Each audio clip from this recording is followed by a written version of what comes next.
Dumper ছিল আমাদের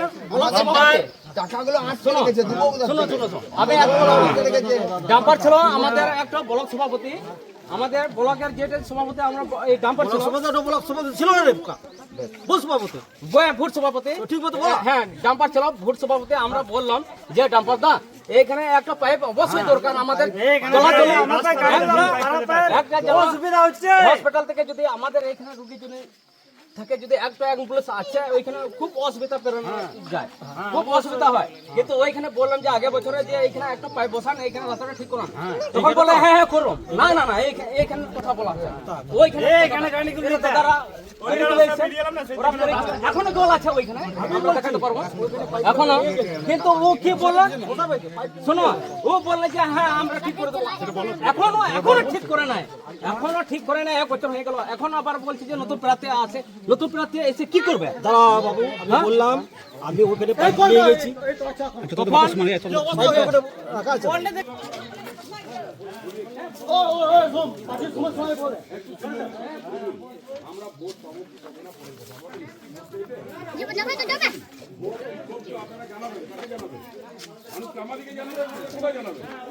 জায়গায় গেলাম তো দেখলাম জলের কোনো হাহাকার, এখানে দেখলাম যে ভালো করে জল খুব ভালো। হ্যাঁ না কিন্তু আমাদের অভাব আছে, জলের অভাব আছে দাদা। আপনি যা বলছেন আমি জিতি আমাদের এই যে সামান্য কাজ বাকি থাকে অবশ্যই তো ভাই আমরা জিতাবই তোমাকে, কাজটা করুন বাস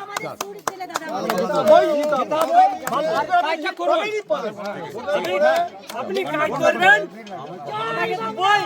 জয় বাংলা। আজকে প্রচারে এসেছিলেন তৃণমূলের প্রার্থী উজ্জ্বল চট্টোপাধ্যায়। আপনারা গ্রামবাসীরা কি কি দাবি জানালেন?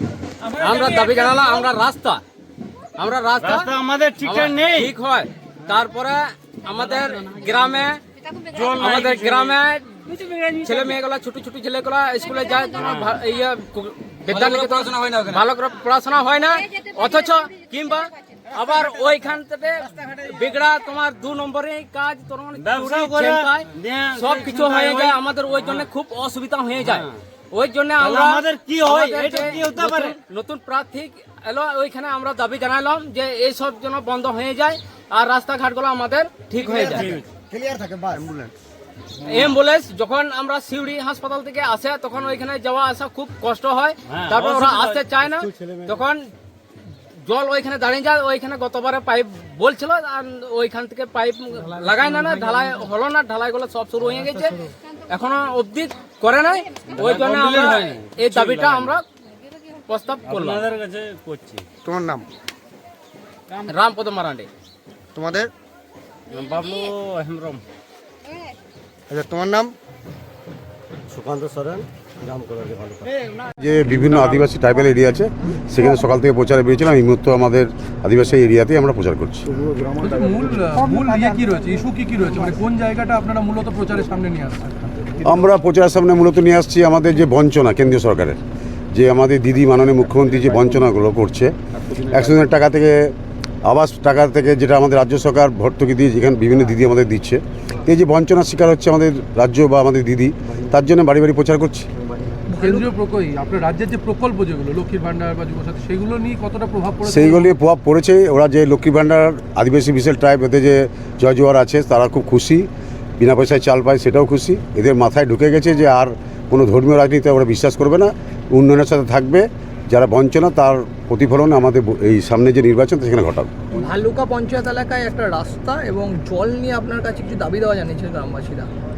শুনুন, সব তো আর একসঙ্গে কাজ করা যায় না। একটা সামান্য ছোট্ট ব্যাপার, একটা পাইপের ব্যাপার ছিল, সেটা আমাদের যে মেম্বার আছে বুথ প্রেসিডেন্ট যে আছে সে আশ্বাস দিয়েছে 2-4 দিনের মধ্যে এটা করে দেবে। এখানে একটা জলের কথা বলছেন, এখানে জলের কাছে যেন এখানে মাটির নিচে জলের কোনো সোর্স নেই, একটা রিপোর্টের জন্য বলেছে, আবেদন করেছে। আমাদের যে মেম্বার আছে অলিদা স্কিম স্যাংশন হয়ে গেছে। এদের যেটা বলছে মাটি তোলা যেহেতু জল এয়ার পাওয়া যাচ্ছে না, এটা হ্যান্ড টিউবওয়েল করার জন্য আসছে, এগুলো ছোটো আসছে।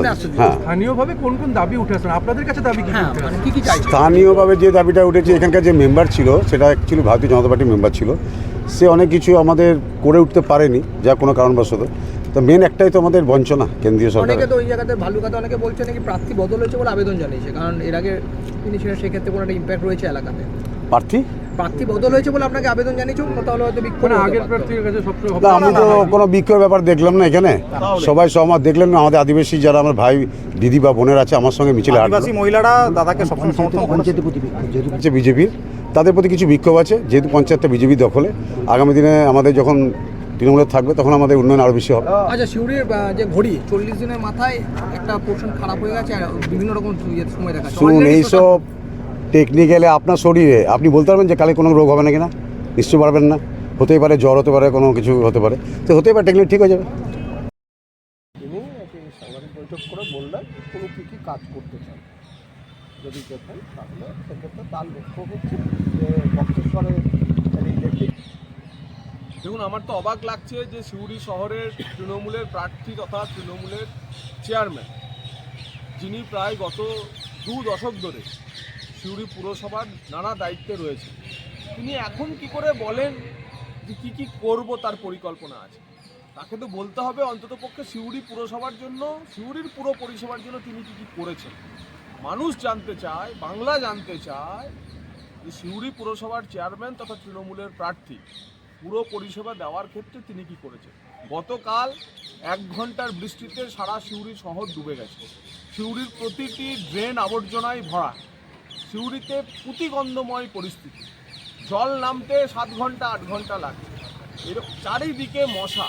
তাই প্রাথমিক যে পুরো পরিষেবাটুকু তিনি দিতে না পারেন, তিনি আবার কি স্বপ্ন দেখাচ্ছেন। এই স্বপ্ন সিউড়ির মানুষ জানে আসলে আদতে দুঃস্বপ্ন।